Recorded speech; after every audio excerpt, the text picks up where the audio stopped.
नमस्कार viewers. Business में fail क्यों हो जाते हैं लोग? जी हाँ सज्जनों, कितना भी बड़ा बिजनेस हो, कितना भी अच्छा बिजनेस हो, मगर उसमें से 100 में से 100% लोग सफल नहीं हो पाते हैं। और ज़्यादातर देखने में आता है कि 3 साल बाद में 50% लोग बिजनेस में फेल हो जाते हैं। वो कौन से कारण हैं? आइए आज अपन इस विषय पर बात करते हैं। सज्जनों, शास्त्रों में लिखा है,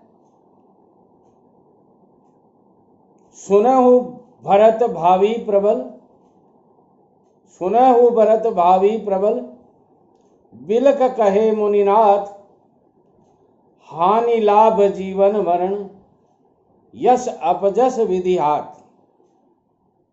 सारांश ये है कि आदमी कितना भी प्रयत्न कर ले, 6 चीजें ईश्वर के अधीन हैं: हानि, लाभ, यश, अपजस, जीवन और मरण।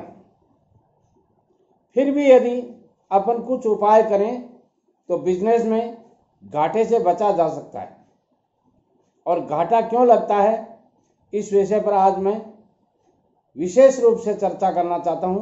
चाहे वो कोई भी बिजनेस हो, उसमें घाटा लगने का पहला कारण होता है प्लानिंग किए बिना बिजनेस शुरू कर दिया गया।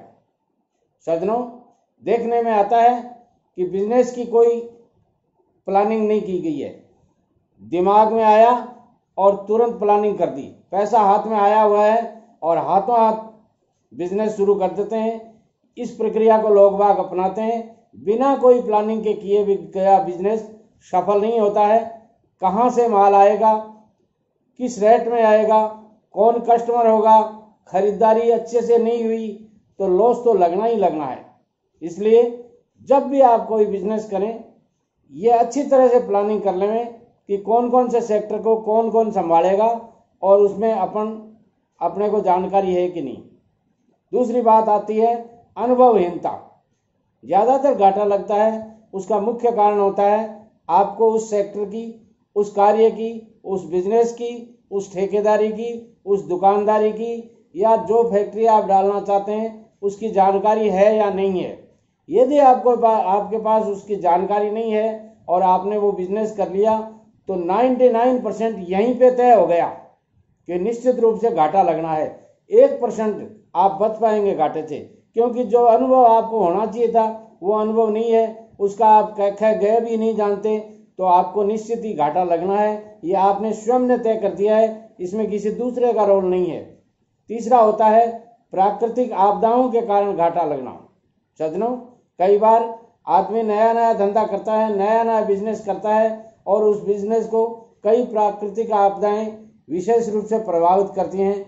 जैसे बारिश आ गई, आंधी आ गई, बाढ़ आ गई, तूफान आ गए। वो आपके कई ऐसे वर्क की नेचर होती है, उस नेचर के हिसाब से वो परेशानियां आपको परेशान कर देते हैं। और कई बार गवर्नमेंट की स्कीम्स होती हैं, सरकारी स्कीम्स, उन पे अच्छा मान लो कोई आर्थिक पैकेज दिए होते हैं, वो विशेष कारणों से बंद हो जाते हैं, कई तरह की प्रॉब्लम आ जाती हैं। इस तरह से घाटा लगने की संभावनाएं बढ़ जाती हैं। चौथा नंबर आता है साइट का सही निर्णय न होना, लोकेशन का सही निर्णय न होना। यदि आपने कोई दुकान खोली है, उस दुकान में आप कई बातें सोच जाते हैं।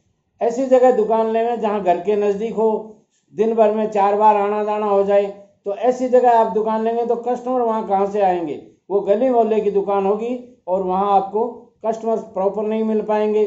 कई बार आप ये सोचते हैं मेरे मामा की दुकान खाली पड़ी है, उस दुकान में बिजनेस कर लेता हूं और वो चल निकलेगा। ऐसा नहीं होगा सज्जनों। क्यों नहीं होगा? कि आपकी मामा की दुकान यदि सही लोकेशन पर होती तो वो खाली नहीं पड़ी रहती। वो खाली इसीलिए पड़ी है कि उसकी लोकेशन सही नहीं है। वो दुकान जरूर है, मगर दुकान एक मकान का रूप है, वहां ग्राहक आपको नहीं मिलेंगे। यदि मिलते तो आज तक मामा जी किसी को किराया दे देते, अथवा लोग बाग जबरदस्ती मामा जी से रिक्वेस्ट करके किराया लगा लेते। सज्जनों, इस तरह के अपन कई बार सोच रहे हैं। कई बार अपने बिजनेस करते हैं, जैसे आप किसी किसी कस्बे में रहते हैं और सोच लेते हैं नहीं डिस्ट्रिक्ट हेडक्वार्टर पर बिजनेस करने में अपने को मकान की, रहने की और की कई असुविधाएं होंगी, चलो अपने तहसील हेडक्वार्टर में ही कर लेते हैं। और तहसील हेडक्वार्टर पर जो आप बिजनेस करना चाहते हैं, जैसा आप बिजनेस करना चाहते हैं, उसका स्कोप नहीं है। सपोज कीजिए आपने लिबर्टी के जूतों की दुकान करनी है और लिबर्टी के जूतों की दुकान आप यदि तहसील हेडक्वार्टर पर कर लेंगे तो वो नहीं चल पाएगी, क्योंकि लिबर्टी के जूतों को पहनने वाले हाई प्रोफाइल आदमी होते हैं और हाई प्रोफाइल आदमी वहां आपको 10% 5% ही ग्राहक मिलेंगे। डिस्ट्रिक्ट हेडक्वार्टर में जरूर आपको मिल सकते हैं, मगर वहां आप इसलिए नहीं जाना चाहते कि रोज का अप डाउन कौन करेगा, इसलिए आपका बिजनेस फेल हो जाता है। इसके बाद में कर्मचारियों का चुनाव है वो आप गलत कर लेते हैं। जैसे ही आपके दिमाग में आता है कि अपने को 2 आदमी रखने हैं तो एक मौसी के बेटे को रख लेंगे, एक मामा के बेटे को रख लेंगे।